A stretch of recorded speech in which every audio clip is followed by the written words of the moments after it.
Don't pick up the phone, you know he's only calling 'cause he's drunk and alone too.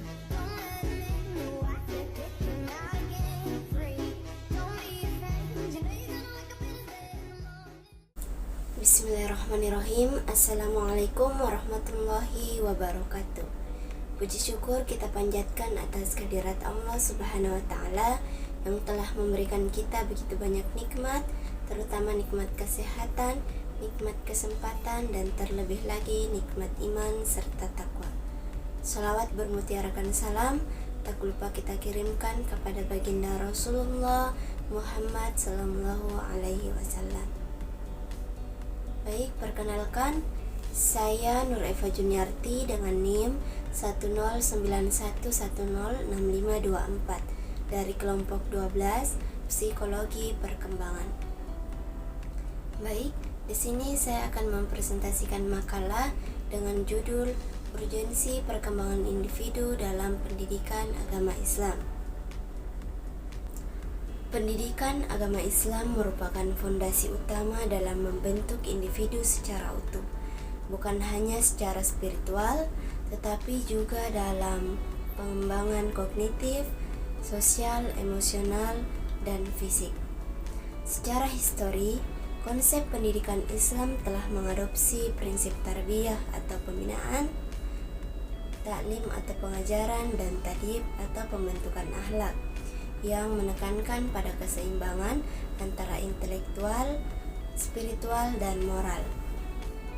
Di zaman modern ini, tantangan era digital semakin kompleks, yang dimana UNESCO mencatat bahwa 78% institusi pendidikan di negara muslim belum mampu memadukan literasi digital dengan nilai keislaman, yang dapat memicu degradasi moral seperti pergaulan bebas dan kecanduan game 11.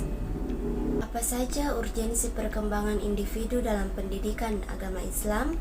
Yang pertama yaitu pembentukan karakter berlandaskan akhlak Islami, yang merupakan benteng menghadapi krisis moral di era modern, yang dimana sebagai penguatan moral dan spiritualitas pada setiap peserta didik atau seseorang yang tidak hanya memahami ajaran agama secara kognitif, tetapi juga menghayati dan mengamalkannya.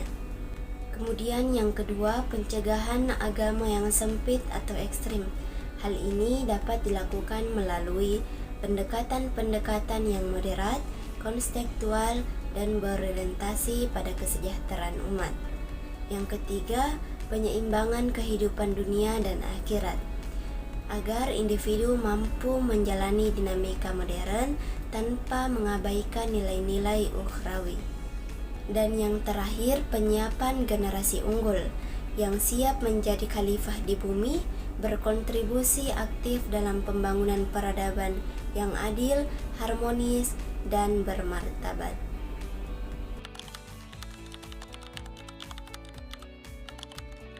Perkembangan kognitif dalam pendidikan agama Islam merujuk pada kemampuan berpikir, memecahkan masalah, dan memahami konsep abstrak.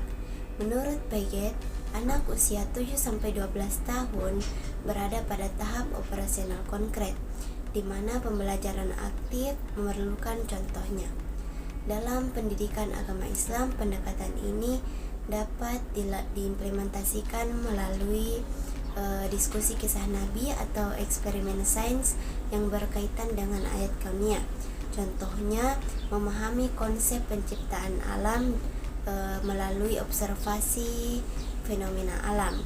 Misalnya, siswa tidak hanya menghafalkan ayat Al-Quran, tetapi juga diajak untuk menganalisis konteks historis turunnya ayat tersebut atau asbabun nuzulnya.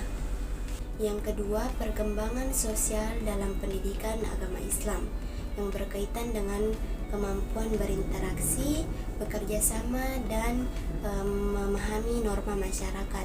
Vygotsky menekankan bahwa peran lingkungan sosial dalam pembelajaran pendidikan agama Islam dapat dimanfaatkan dengan konsep ukhuwah Islamiyah.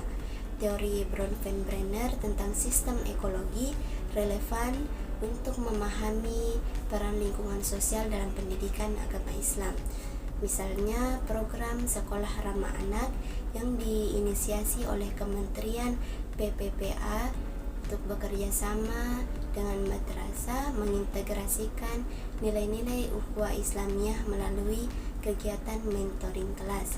Kemudian yang ketiga yaitu perkembangan emosional dalam pendidikan agama Islam, yaitu kemampuan mengelola emosi diri dan orang lain. Islam mengajarkan tazkiyatun nafs atau penyucian jiwa dengan sabar, syukur, dan kontrol diri. Pendidikan agama Islam harus menjadi wahana untuk melatih siswa menghadapi stres, konflik, dan tekanan sosial. Kemudian yang terakhir yaitu perkembangan fisik dalam pendidikan agama Islam yang mencakup pada kesehatan, motorik, dan kesadaran untuk menjaga tubuh sebagai amanah Allah Subhanahu wa taala. Rasulullah Shallallahu alaihi wasallam bersabda bahwa mukmin yang kuat lebih baik daripada mukmin yang lemah. Hadis riwayat Muslim.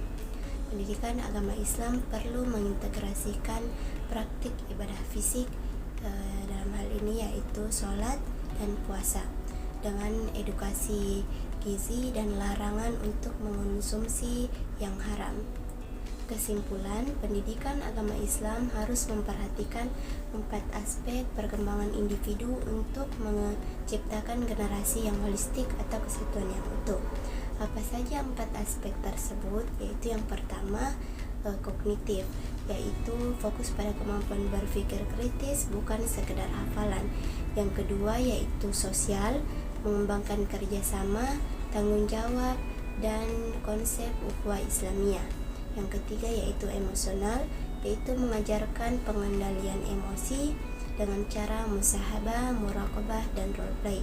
Dan yang terakhir yaitu fisik, mengintegrasikan ibadah fisik yaitu sholat dan puasa dengan gaya hidup sehat, dengan cara berolahraga, dan mengonsumsi gizi yang halal.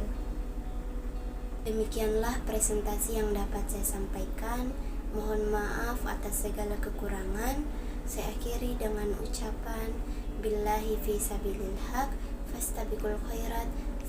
Assalamualaikum warahmatullahi wabarakatuh.